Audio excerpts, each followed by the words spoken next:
Estrada is recognized. Thank you, Mr. President. Mr. President, my dear colleagues, I rise before you in a matter of collective and personal privilege. Mabigat sa kalooban ko na talakayin sa plenaryong ito ang hindi mga kanais-nais at hindi katanggap-tanggap na nangyayari sa industriyang malapit sa aking puso. At bahagi rin ako ang industriya ng pelikulang Pilipino. Makailang beses na rin akong tumayo para ipaglaban ang nag-iingalong film industry dahil naniniwala ako sa galing at talento ng ating mga alagad ng sining sa pinilakan tabing. Ngunit sa pagkakataon ito, labis kong ikinalulungkot na ipabatid sa inyo ang usapin na ito. I rise today to express my deepest concern and strongest condemnation over the proliferation of and easy access to vulgar, explicit, and pornographic content on streaming platforms, particularly on Viva Max. Mr. President, the Philippines is a nation deeply rooted in moral values, family traditions, and respect for human dignity. However, these principles are being challenged by platforms that prioritize profit over social responsibility. Viva Max, a subscription-based popular streaming service, has gained attention not for its meaningful and family-oriented content, but for inundating the digital space with films and shows filled with graphic, sexual, and exploitative material. While I acknowledge the importance of artistic freedom and creative expression, these should come with boundaries, especially when they begin to undermine our society's moral fabric. This situation is even more concerning because many of these materials are easily accessible and may target younger audiences who are more susceptible to influence. Buong pagmamalaking inanunsyo ng kumpanyang Viva Max na pumalo na sa 12 milyon ang kanilang subscribers as of October 10 of 2024. Bagamat may mga comedy, drama, romance, horror movies, at concerts na mapapanood sa ilalim ng rebranded na streaming platform ng Viva Communications Incorporated na kilala na ngayon na VMX, ang unang bubungad sa subscriber ay ang tinatawag nilang sexy contents. A subscriber can gain access to their platform for 169 to 499 pesos per month. Article 201 of the revised Penal Code prohibits the distribution, exhibition, or sale of content deemed immoral, obscene, or indecent, covering literature, films, music, artworks, performances, plays, scenes, acts, and shows. Ginong Pangulo, malinaw pong batas. Malinaw na nakasaad sa batas na pinagbabawal ang pagpapalabas ng anumang malaswa at mahalay na material na maaaring magdulot ng pagkasira ng moralidad ng publiko. May parusang aabot sa 6 na taon, multa na mula 20,000 hanggang 200,000 at pagkansela ng permit o lisensya ang sino man lalabag dito. Ngunit, tila hindi sapat para mapigilan ng mga plataporma gaya ng Viva Max sa pagpapalaganap ng ganitong uri ng nilalaman. Nauna nang tinawag ng pansin ng MTRCB ang Viva Max, bunsod na rin ang mga reklamong natanggap ng ahensya sa malalaswang ipinalalabas dito. Sa isang nilagdaang kasunduan o Memorandum of Agreement noong Enero na nakaraang taon, nangako ang Viva Max na mag-self-regulate. Viva Max committed to ensure that the content on its platforms are aligned with contemporary Filipino cultural values, not objectionable for being immoral, indecent, contrary to law and or good customs, injurious to the prestige of the Republic or its people, or with a dangerous tendency to encourage the commission of violence or of a wrong or crime. Ngunit, tila hindi tumutupad ang Viva Max sa kasunduang ito dahil sa isang monitoring na isinagawa ng MTRCB. Lumalabas na mga pelikulang pang-streaming platform ng kumpanya ay nababagay lamang sa mga porn sites. Mr. President, are we normalizing porn on streaming platform now? Ang mga ganitong klaseng pelikula,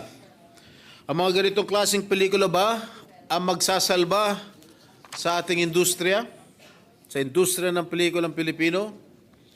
Bilang kasangga ng mga taga-industriya, kaisa nila ako sa pagtataguyod at pagnanais na mapasigla muli ang naghihingalong pelikulang Pilipino. Hindi ko pinapalampas na hindi bigyan ng pagkilala ng Senado ang mga pelikulang pinaralanganan ng mga international award-giving bodies. Ito ay paraan ko upang mahikayat pa ang pagiging malikain at linangin ang talento ng ating mga kababayan. Hindi po ito usapin ng censorship, kundi ng proteksyon ng ating mga kababayan, lalong-lalo na laban sa mga ganitong klaseng ng content online na sumisira sa kanilang moralidad at pananaw sa buhay. Wala po ako nakikitang redeeming values na mapupulot ang mga manonood, kundi ang pagsilbihan ang mga tumatangkilik ng kalaswaan, kawalan ng respeto sa dignidad ng tao at pagkakitaan ang ganitong klase ng pelikulang ipinalalabas sa streaming platform. Mr. President,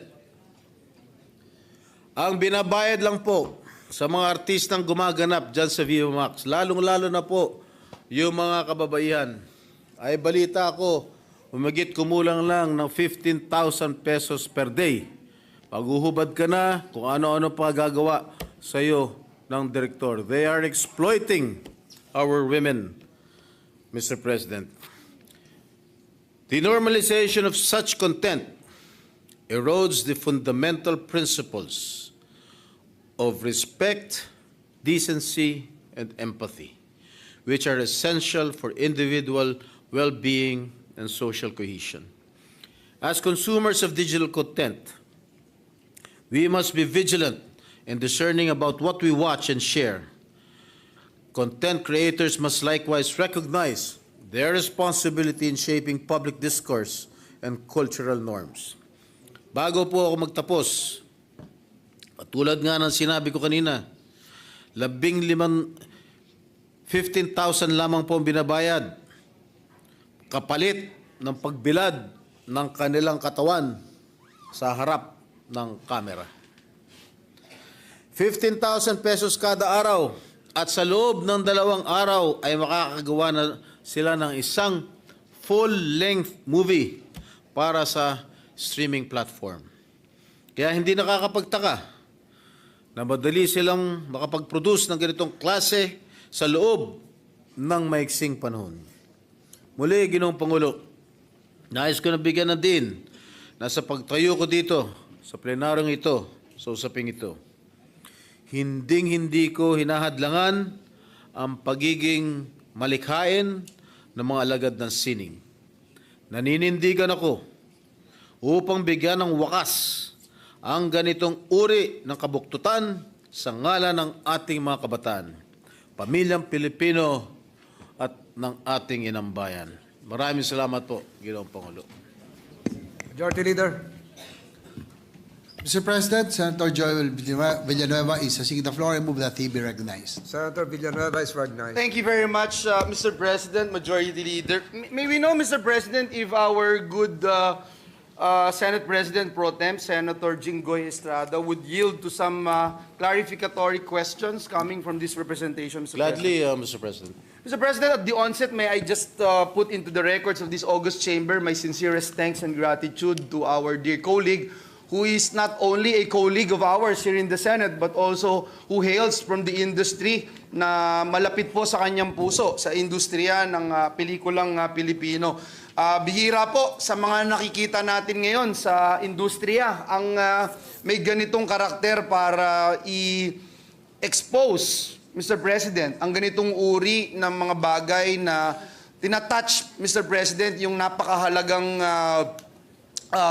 karakteristik ng isang Pilipino, yung moral fibers ng ating bansa, Mr. President. Mr. President, sa unang katanungan, Mr. President, may I know, Mr. President, if the good gentleman from San Juan would gladly educate this representation, because insofar as streaming is concerned, Mr. President, meron po bang ahensya ng pamahalaan na talagang nagbabantay, nagre-regulate, o wag na natin sabihing nagre-regulate, Mr. President, nagbabantay na lamang para sa kapakanan ng ating mga kababayan? Sapagkat sa aking pong pagkakaalam, sa payak na aking nakuhang mga impormasyon, yung television or movies na pinapalabas sa mga theaters, meron pong MTRCB, pero hindi naman ito nire-regulate, no? Nagre-rating lang po ito. When it comes to streaming po ba, meron po, Ginoong Pangulo, na ahensya ng pamahalaan na talagang nakatutok para bantayan ang ating mga kababayan, lalo na ang ating pong mga kababayan? Well, ikinalulungkot ko pong sabihin sa inyo, Ginoong Pangulo, na wala hong ahensya de gobyerno ang pwede mag-monitor nitong mga pinalalabas nitong sa streaming platform. Lalong-lalo na po yung MTRCB, hindi po sakop ng kanilang mandato ang pagmamonitor ng mga streamline platforms sa social media. Nakakalungkot, Mr. President, because if that is the case, you know, in some countries, Mr. President, when you enter the country and you try to get connected to the internet, for instance, talagang wala ho no? In some countries. For example, let me share my experience. When I was in Vietnam, Mr. President, may ilang lugar po doon na wala Hindi ka maka-access whatever you do, whether internet or cellular network, hindi ka makapasok. Parang yun, medyo mahigpit na po yun. Pero sa atin, Ginoong Pangulo, any Tom, Dick, or Harry can actually access itong Viva Max. Even the minors, Mr. Even President? the minors can easily access any streamlined platform, especially itong mga Viva Max, itong mga porn sites. Ipepekein mo lang yung edad mo, sasabihin, how old are you? Sasabihin mo lang 18, 20, pwede ka na pumasok. Kahit 12 years old ka lang, pwede ka na pumasok. Yan po ang nakakalungkot. Are you saying, Mr. President, distinguished colleague, wala ho ni kahit anong mekanismo? I don't think so. Itong streamlining apps na ito na mag-check whether or not totoo o hindi. Yeah. Yung Wala. pumapasok. I think they only ask for your age, for your name, or etc. And then you can put there na I am of age, I am 20 years old, I am 25 years old. Kahit minor de edad ka pa, pwede mong you can gain easy access dun sa mga sites na yan. Mr. President, sino ho ang pupwedeng magprotekta sa ating mga kabataan na itinuturing ng ating konstitusyon, ng ating mga ninuno, ng mga nagbuwis ng buhay para sa kasarinlan ng ating bayan, na itinuturing hindi lang pag-asa ng bayan, kundi may-ari ng kinabukasan? Sino ho ang pupwedeng magprotekta? Mr. President, Senado na lang po ba? Kung ganito po ang sitwasyon, because our Constitution, Mr. President, is very clear. The 1987 Constitution states the role of the state to promote the youth's moral well-being. Nasa Section 13, Article 2 po yan ng ating Constitution. Sino ho ang pwede nating kalampagin para maprotektahan ang ating mga kababayan, lalo na ang ating mga kabataan, Mr. President? Well, sa ngayon, ang pwede nating sabihan ay yung MTRCB. Dahil yun po ang gusto nila magkaroon ng control or regulation dito sa mga tinatawag na online streaming apps, no? Dahil siguro sila lang siguro yung the appropriate agency na pwedeng mag-regulate at mag-monitor dito sa mga streamline platforms na ito. Mr. President, I have to confess in front of our idol presiding officer, I have never seen a Viva Max movie, Mr. President. So, please allow me to ask this question. Ito ho ba ay the same as the movies being shown in theaters, Mr. President, with what? An X-rated movie, etc.? May pinapakita ba dito na hindi talaga kanais-nais na makita o dapat ma-rate man lang? Dahil dito sa mga theaters natin, Mr. President, I remember I was with my daughter and we're trying to watch a movie, a Marvel movie, and because there's violence, kahit anong gawin mo na pakiusap, hindi ka makakapasok doon sa theaters, Mr. President. Kahit na ako'y talaga innocently asked this question to the theater guards, Mr. President, na nandito naman yung tatay, nandito naman yung parent. Can we be allowed to watch a Marvel movie, Mr. President? Pero kahit anong pakiusap ko, hindi ho talaga kami pinapasok. And I admire the tenacity of the guards or those personnel manning the theaters, Mr. President. Pero dito po, Mr. President, ano bang difference nitong movies na ipinapalabas dito sa Viva Max, Mr. President? Once the MTRCB rates a movie, if it's rated X, kahit kailan, hindi ho pwedeng ipalabas sa sinehan yan. Sa publiko. Sa publiko. Now, kung ang MTRCB nag-rate ng R18, minsan nakakalusot yan, no?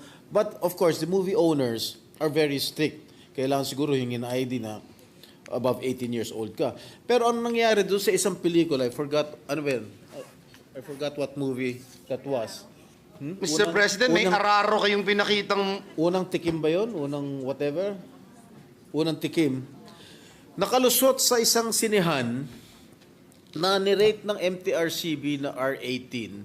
Nakalusot sa sinehan, pinapakita lahat, no? May pumping scene, may breast exposure, may butt exposure. Talagang, alam mo, nang malaswang-malaswa talaga. So siguro ang dapat gawin ng MTRCB, suspendehin o isara yung sinehan na nagpalabas ng ganitong klaseng malalaswang pelikula. Mr. President, I remember, and we were then a member of the House of Representatives representing Sibak Party List in 2004. We had a consultative meeting with theater owners to disallow showing of this so-called, for me, I would say it's already pornographic films, Mr. President. And during that time, the SM Schumart themselves made that decision not to show this kind of films. So my next question, Mr. President, is that yung MTRCB po ba, naa-allow sila to rate the movies being shown or being accessed in this streaming apps, Mr. President? No, wala specifically itong they do Viva not have Max? any control or they do not have any control or regulation dito sa ating mga streamlined platforms, dito sa mga apps. Wala ho silang mandato, hindi ho sakop ng kanilang mandato. That is why what they are proposing in the bill, itong sa bagong bill na I think Ng pagbobotohan MTRCB. natin ngayon, na isama na yung live streaming katulad nitong Netflix, itong Viva Max, etc., etc. I agree, Mr. President, and I can't wait to vote for it while we are so blessed that at this point in time, yung MTRCB chair ay talagang naninindigan kung ano lang yung tama. Mapagalitan man, hindi man popular, talagang ginagawa kung ano yung tungkulin nila bilang MTRCB. But Mr. President, this is alarming because you are saying na any Tom, Dick, or Harry, even students, even minors, Mr. President, mismong mga anak natin, po pwedeng maka-access nito, yung mga minors. Ang next question ko, Mr. President, pagka ba umaccess sila nito, nagagamit nila itong mga apps na nagdaan din sa Kongreso, yung prangkisa, kagaya for example, kung ikaw ay Globe, yung GCash mo, magagamit mo dito, Paymaya mo, magagamit mo dito, ito bang mga ito, magagamit mo dito, at sila din po ba, meron ba silang mekanismo rin para i-check na ito'y ginagamit ng isang minor na gumagamit ng hindi karapat-dapat o hindi angkop, and I will use that word in Tagalog, hindi angkop doon po sa kanilang age na ma-access ang ganitong mga klaseng pelikula, Mr. President? Tingin ko wala ho silang mekanismo. Kunwari ako meron akong GCash, siguro hindi na siguro magtatanong ang kumpanya kung ilang taong ka na. I don't think they have any system or mechanics to do so.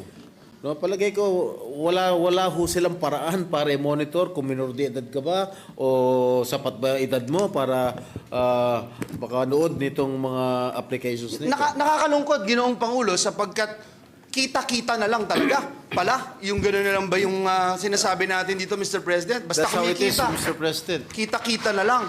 And if that's the case, Mr. President, I am not even thinking twice to revisit the franchises that we have given to these companies, Mr. President. Because I remember, I once stood here in this August chamber to question, for example, yung mga GCash na yan, etc., na tumataya doon sa mga isabong. Ang dami na hong nagpakamatay doon sa isabong. Ang dami nang nabiktima. Mga 16, 14 years old, doon po sa Davao, nakita natin, kalahating milyon, bigla may utang yung bata.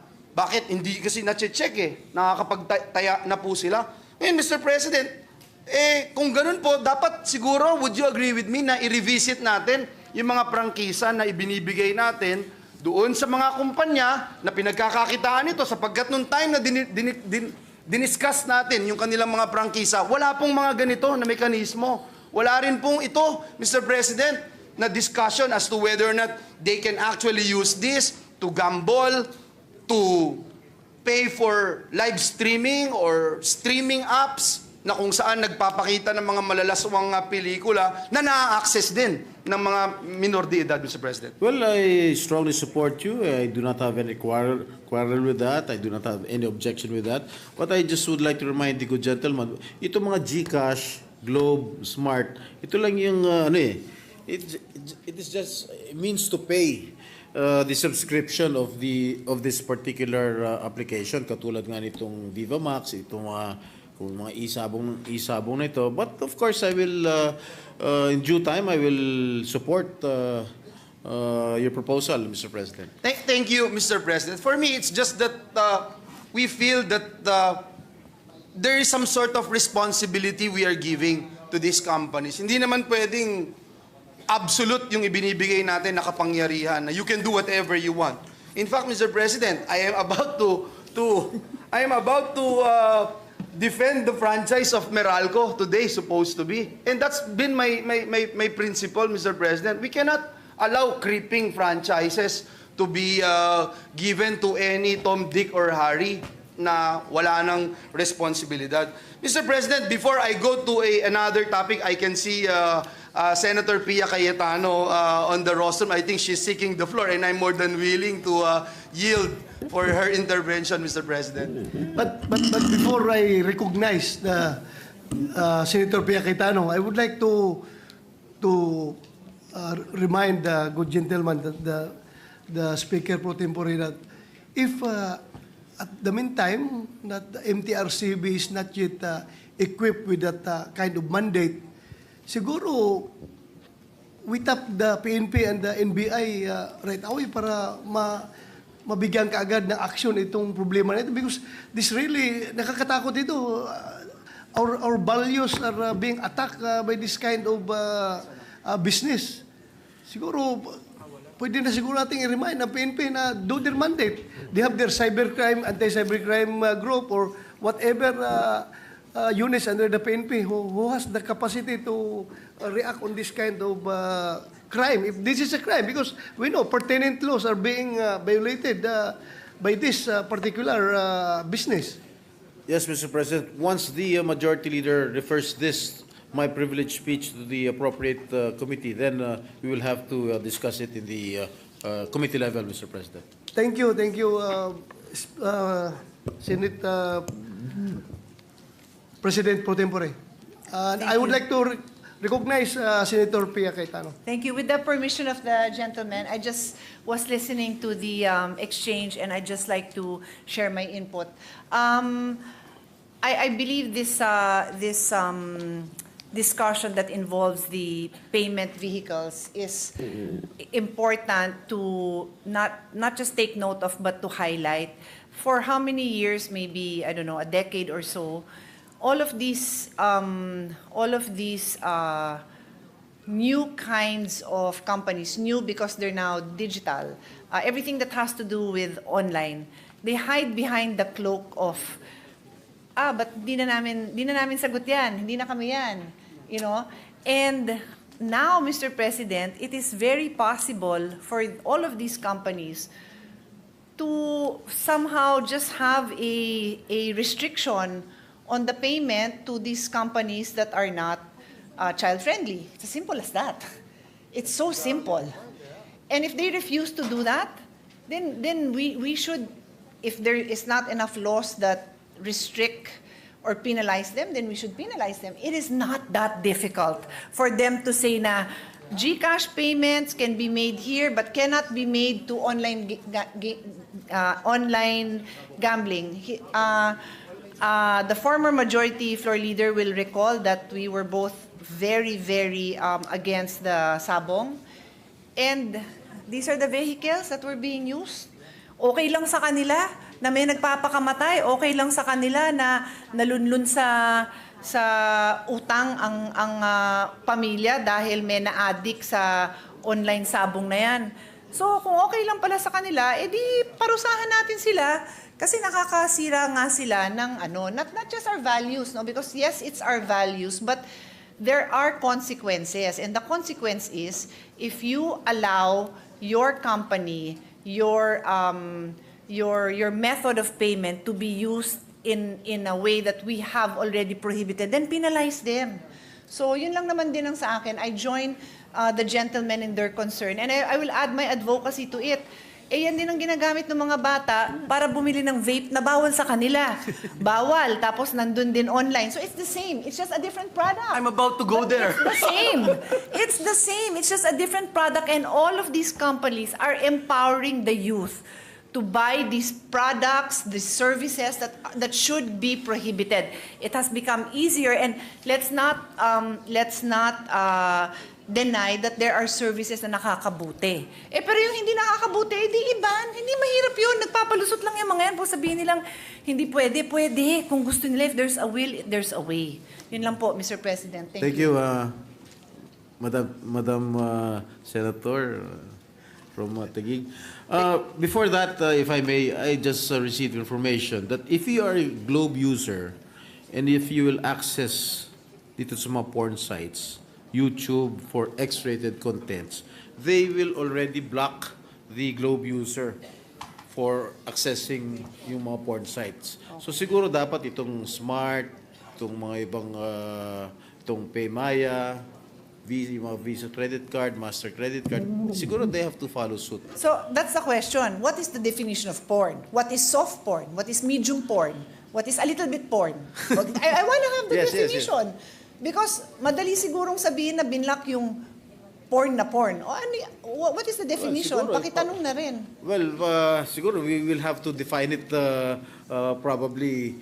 Siguro for me, yung hard, I do not know the comparison between hard and soft porn. Anyway, kayo na yan, ha? Ako, pareho lang. Pagka meron nangyari, porn na yan eh. And we're all Whether hard or veteran soft. legislators, Your Honors. We couldn't even define. So we need an expert, actually, Mr. President. And that's also my point. Then I thank the distinguished lady from Taguig and Pateros for raising this particular issue. Even the vapes, Mr. President, you can easily fool these paying apps, Mr. President. You just have to press your 18 years There's- old, they'll there's- give you there's- access. There's no second third or fourth line of defense in ensuring that they will only cater to those who are actually with proper age, Mr. President. Anyway, If I can, with the permission of Senator Villanueva, if I can remember, during our hearing sa Isabong, it was discussed extensively yung paano maglagay ng control yung GCash at Paymaya. But until now, hanggang promise lang sila. They said that they promised to do everything. Pero ngayon, wala pa rin tayong narinig na concrete action coming from them. So it's high time, I think, for them to be penalized, if I may. that's a good idea, Mr. President. I'm going towards that direction as being mentioned by our acting presiding officer, Mr. President. Because this representation filed several measures. SB 734, ito pong iPad Act, Indecency, Pornography, and Obscenity Deterrence Act, which increases the penalty, Mr. President, under Article 201 of our revised penal code. Yung revised penal code po, yung moral doctrines, obscene publications, and exhibitions and indecency would the distinguished sponsor, I mean the Senate President Pro Tem who delivered a compelling privileged speech, agree, Mr. President, that it's also high time that we increase penalties, Mr. President, in this particular aspect, Mr. President. Yes, definitely. I will support any proposal by the former majority leader, Mr. President. Mr. President, kanina po pinakita yung ilang mga titulo lamang ng pelikula doon sa ano ba tawag doon? Streaming app na Viva Max. Yeah, actually, and nakita ko yung mga titles pa lang, Mr. President. It's very suggestive. I'm already distracted and concerned about it. For example, Mr. President, Araro. Araro pero wala doon sa bukid. Lahat nandun sa loob Kwarto. ng bed scene, Mr. President. Ang mga pictures na pinapakita. Paano naman naging connected yung Araro doon sa bed scenes kesa sa bukid, Mr. President? Doon pa lamang sa titulo, Mr. President, would you agree with me, Mr. President, na talagang ang intensyon talaga ay hindi magturo ng kung paano magtanim at magbungkal ng lupa sa bukirin? Is that correct, Mr. President? Alam mo, very innovative ang ating mga kasamahan sa industriya ng pelikulang Pilipino. Siyempre, double meaning na yan. Ano, siyempre, Araro, Plowing. sa bukid yan, Plowing. meron ding Araro, sa ibang version naman, sa ibang thinking ng mga malikhaing mga alagad ng sining natin. Kaya, dun lang sa very catchy yung mga titles. Alam mo, once na catchy yung title mo, panunuorin talaga eh. Yan ang natuto ko nung ako'y nag-artista pa nung araw, no? Talaga pag medyo catchy talaga yung title, talagang manunod ka katulad ng Unang Tikim. Meron pang ganun. Ano pa yung mga ibang mga ha? Yun po, Ginoong Pangulo, ang aking nais i-point out. Dahil bata pa po ako, artista na yung aking tinatanong ngayong hapon na ito. At gusto kong matutunan, Mr. President, na yun pa lang ho, no? Titulo pa lang, alam mo ho na naughty or that's the list that you can describe it, but more of targeting Filipinos, especially young people, to be involved and be engaged in pornographic materials, Mr. President.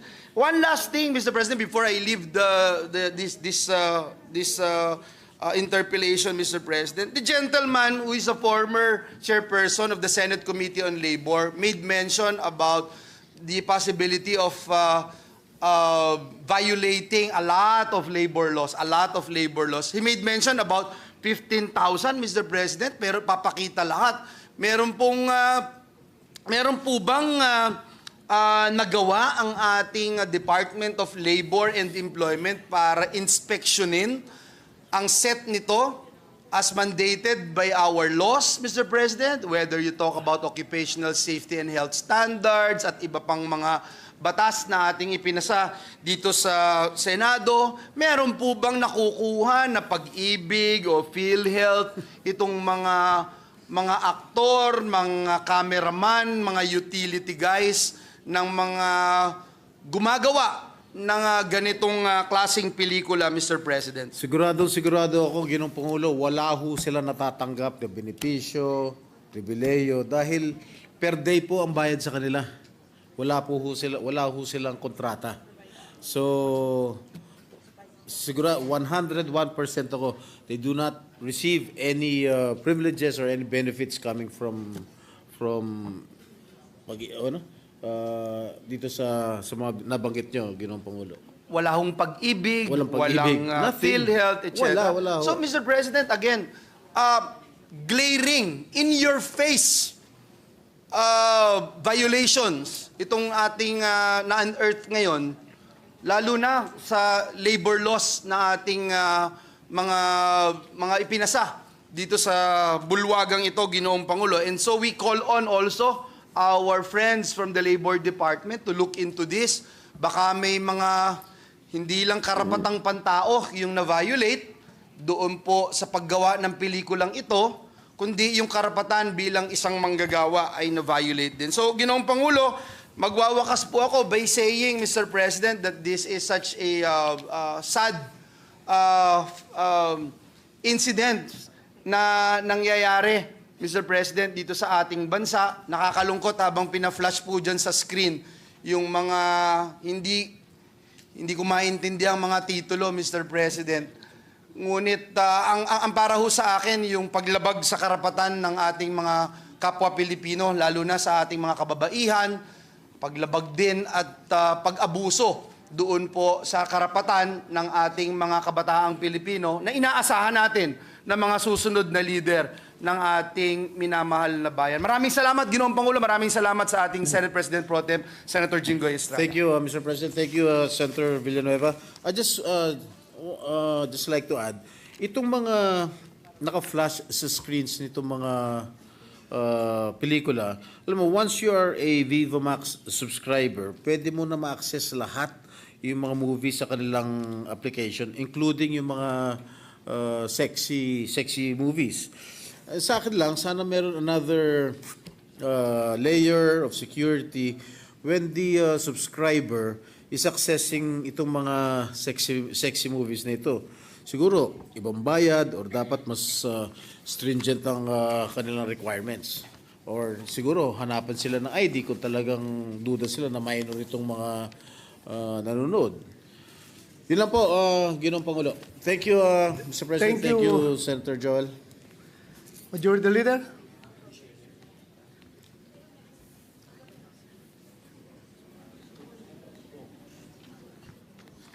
Mr. President, I move that we refer the privileged speech of Senator Estrada and all in the interpellations and manifestations thereon to the Committee on Public Info. Is there any objection? There being none, the motion is approved.